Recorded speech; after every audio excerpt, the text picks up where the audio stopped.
buenas tardes. Muchas gracias a Angelini por la invitación, al doctor Serratosa.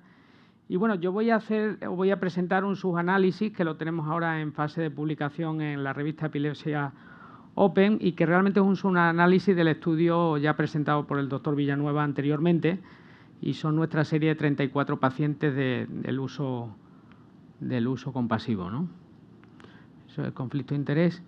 Bueno, y unas diapositivas iniciales. Sabemos que el objetivo del tratamiento de la epilepsia farmacoresistente es intentar conseguir la libertad de crisis, que la simplificación terapéutica puede ayudar a mejorar la tolerabilidad, la adherencia y la cognición, y que en aquellos pacientes en los que no sea posible la conversión a monoterapia, pues es importante reducir la carga farmacológica y esto se va a traducir en un impacto positivo en la calidad de vida del paciente.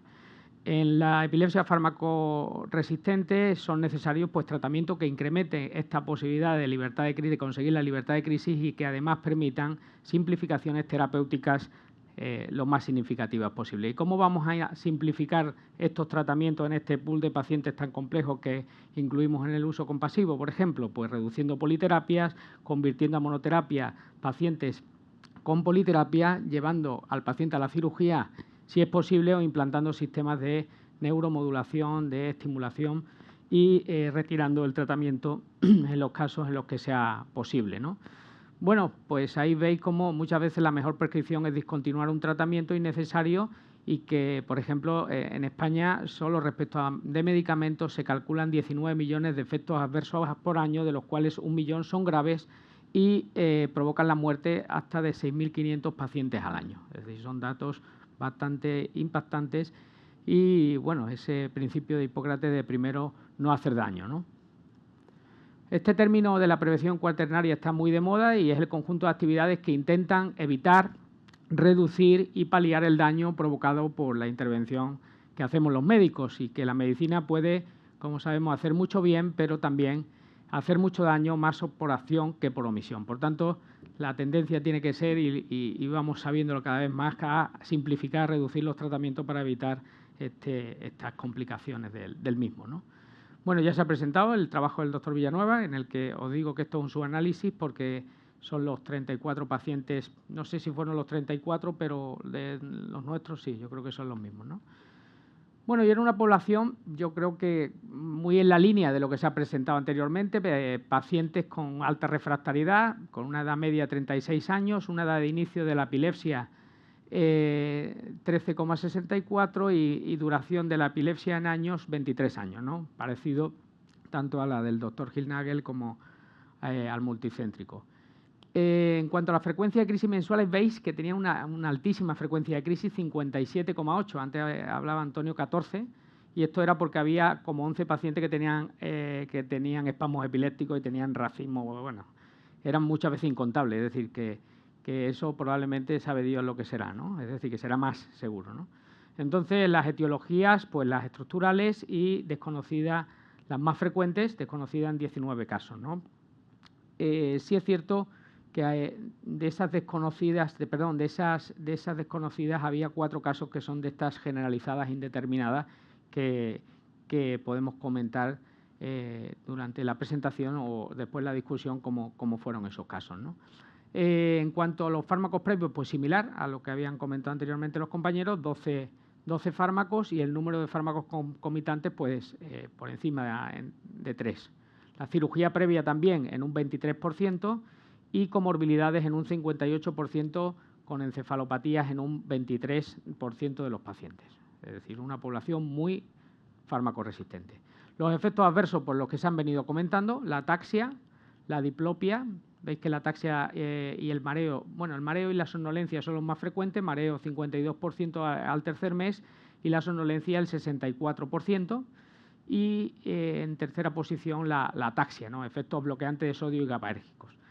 Pero vemos cómo a los 12 meses se han reducido drásticamente, y la ataxia solo ha presentado un paciente, la diplopia un paciente, pero veis que la somnolencia seguía en un 34%, y probablemente porque en aquel momento bajábamos más lento la benzodiazepina que lo hacemos ahora. Ahora sabemos que si aparece sueño es porque el fármaco está haciendo un efecto GABAérgico y puede reducir, y en muchas ocasiones rápido, sin tener problemas, la benzodiazepina, ¿no? Entonces, por eso esa somnolencia que sabemos que ahora mismo no nos pasa porque la reducimos. Me falta un efecto adverso que no, a lo mejor aquello lo incluíamos como mareo, que es la disartria, que sí la vemos a veces y en aquellos momentos no la metíamos como efecto adverso, pero ahora es un efecto que se ve y que, bueno, es un efecto bloqueante de sodio similar y que se mejora pues reduciéndole el bloqueante de sodio concomitante. Por tanto, a los 12 meses todos los efectos adversos mejoraron significativamente, aunque 4 de los pacientes en el estudio habían sufrido una erupción cutánea previa con otro bloqueante de sodio, ya a colación de lo que comentaban antes los compañeros. Eran pacientes, 4 de ellos, que habían tenido estos RAS con bloqueantes y ninguno de estos lo tuvo con cenovamato. Por tanto, igual que, no sé si lo presentaste tú, 5 casos, ¿no? Era un estudio parecido. Era un estudio parecido. Pues en esto eran 4 casos de mi serie, habían tenido reacciones y 3 de ellos con varios bloqueantes, es decir, que no solo con uno, sino con varios. Bueno, ahí vemos la evolución en el número de fármacos, como vemos que parecido incluso un poquito mayor, de 2,9 el número de fármacos a 1,6. Pero cuando lo medimos en carga farmacológica total, en la DDD, pues vemos que baja incluso a 1,4.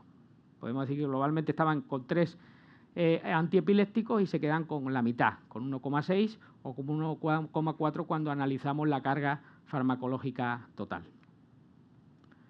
En cuanto a la simplificación terapéutica, bueno, pues muy expresivo aquí, como vemos en el basal, como por encima del 60% estaban con 3 o 4 antiepilépticos, 60%, y vemos cómo a los 12 meses solo menos de un 15% están con 3 o 4 antiepilépticos. Es decir, es impactante cómo se simplifica el tratamiento en estos 34 pacientes de nuestro subanálisis, y vemos cómo solo había con un fármaco un 2,9% al principio y al año 50% o estaban solo con cenovamato monoterapia, 4,8%, y 47% con cenovamato y uno más.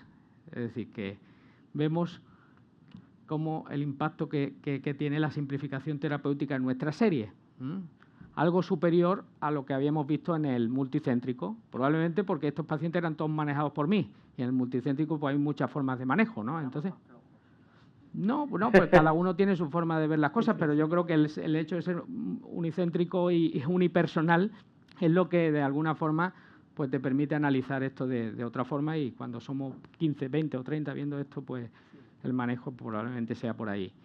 Tras el inicio de cenovamato, el número de concomitantes disminuyó significativamente y la conversión a monoterapia al final del estudio, 4,8 como he dicho, y pacientes que recibían cenovamato como único fármaco, pero con biterapia pues el 50%.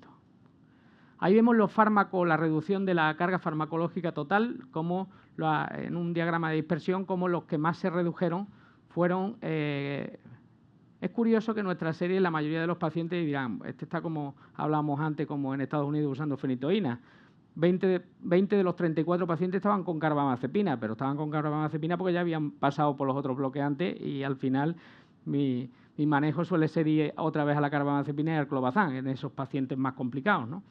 Y realmente vemos cómo en el basal pues 20 estaban con carbamazepina y cómo se redujo al año a 15, y el clobazam como también se redujo, y bueno, y en el diagrama de dispersión vemos que los bloqueantes y los GABAérgicos son los fármacos que más se reducen. Por tanto, siguiendo los principios de politerapia racional, en nuestra corte la mayor reducción de la carga farmacológica después de iniciar el cenovamato se produjo en los bloqueantes de los canales de sodio y en la benzodiazepina, principalmente los que hemos dicho, carbamazepina, lacosamida y clobazam.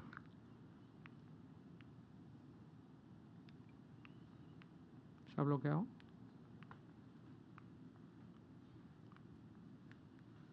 ¿Podéis pasar desde allí? Ahora sí. Bueno, esta es otra forma de ver que la reducción de los fármacos, y vemos cómo la carbamazepina, por ejemplo, vemos cómo se ha reducido de 20 pacientes inicialmente a 8, cómo el clobazam se redujo de 16 a 8 y cómo, por ejemplo, en los otros fármacos con otros mecanismos de acción se reduce menos, también 9 casos estaban con lacosamida y al final del estudio solo un paciente estaba con lacosamida. Es decir, que lo que hemos venido comentando, que lo que más se reducen son bloqueantes de los canales de sodio y GABAérgicos, ¿no? Ahí vemos otra diapositiva donde analizamos la diferencia en la dosis inicial y en el manejo de la medicación concomitante entre los participantes con y sin reacciones adversas. Las más frecuentes, la ataxia, la diplopia, el mareo, y vemos cómo los pacientes que están con una carga farmacológica más alta son los que tienen más riesgo de desarrollar reacciones adversas. Y vemos que la reducción de la comedicación fue más acusada en aquellos pacientes, que presentaron efectos adversos, lo que nos ha permitido alcanzar mejores resultados de tolerabilidad que en estudios previamente descritos, ¿no? Y que la reducción de la benzodiazepina y bloqueantes de los canales de sodio fue significativamente más rápida y mayor cuando se detectaron estos efectos adversos, ¿no? Hablando de eficacia, pues los resultados que tenemos pues, van en esa línea que estamos viendo en los estudios previos, es decir, tenemos tasas de respondedores por encima del 80%, hasta un 85% a los 12 meses, es decir, que se va incrementando, y vemos cómo los casi libres de crisis pues también están por encima del 90%, están en torno al 40-50%, hasta el 58% a los 6 meses, ¿no? En los 3 estudios, curiosamente, he visto que hay una mejoría mayor, el de libertad de crisis a los 6 meses, y cae un poquito al año, ¿no? Y eso probablemente porque ahí era el momento en el que íbamos bajando el clobazam, ¿no? Y caían y después se lo volvías a poner, y sabemos que a día de hoy, en mi experiencia, es incluso mayor, ¿eh? Probablemente hayamos vuelto en la evolución a los 6 meses, a ese 40, 30 y tantos % de libertad de crisis, ¿no? Pero bueno, viendo la población de la que estamos hablando, al año 33% de libertad de crisis es una pasada y se está repitiendo en los diferentes estudios que estamos presentando, ¿no? Igualmente, ya los estudios en todos analizamos la impresión global de mejora del paciente, y en este caso pues vemos que hasta el 60% habían notado, 60-65% habían notado una mejoría, y una gran mejoría la habían notado el 41% de estos 34 pacientes de esta serie, ¿no? Y probablemente también los resultados, analizando nuestra serie y mi experiencia, vemos cómo llegamos a dosis más altas de lo que se ha llegado en los estudios en el multicéntrico tal, 326 de media al año, es decir, una dosis muy cercana a los 400 en la mayoría de los pacientes. Es decir, como cuando hicimos el uso compasiva venían unos blisters preparados que llegaban a 200, ¿sabes? Pues yo llegué a 200 en todos estos pacientes, es decir, que no me quedé en el camino en ninguno, no sé cómo lo hacíais vosotros, pero venían los blisters y entonces llegábamos a 200, y eso ha sido la práctica habitual. Y claro, eso es lo que nos ha llevado a reducir los concomitantes, porque había que pedir caja, era un lío, ¿no? Si queríamos quedarnos en 150 o en 100, había que parar esas 10 semanas que teníamos en el escalado. Entonces, bueno, vemos que la reducción de comedicación, en mi experiencia, ha sido un poquito mayor que cuando se analizan datos de varios compañeros en los multicéntricos, pero efectivamente llegamos a dosis más altas que los 250 que decía Antonio, o que los 200, sí, 250 decía Vicente y 200 Antonio, ¿no? La tasa de retención, pues cae un poquito con respecto a los previos, es decir, estaban más cercanos al 85 o así en Antonio, creo. Pues aquí, como hemos llegado a dosis más altas, pues cae un poquito más y cae al 77%, pero de todas formas, pues muy alto para esa población que estamos hablando, ¿no? Y como resultados finales, pues decir que la efectividad y seguridad de la terapia con cenobamato en vida real en pacientes con estas epilepsias complejas es consistente con los resultados de los ensayos clínicos, que tras la iniciación del cenobamato, el 47,6% de los pacientes alcanzaron una tasa de respondedores mayor del 90% y un 33% al año libres de crisis, que se dice pronto en esta población. Y que a los 12 meses de tratamiento, el porcentaje de pacientes con más de 3 fármacos se redujo un 61%, desde el 61 al 14%, y que la carga farmacológica total de 3,6 a 1,4, es decir, cenobamato y poco más que normalmente es ese poquito de clobazam.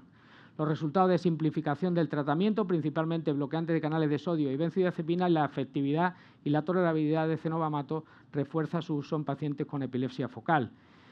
La alta efectividad observada en nuestro estudio fue debido a estos factores que analizamos, que cenobamato tiene un perfil de seguridad bien caracterizado con efectos adversos predecibles y siendo principalmente leves o moderados y en la mayor parte de los casos dosis dependientes.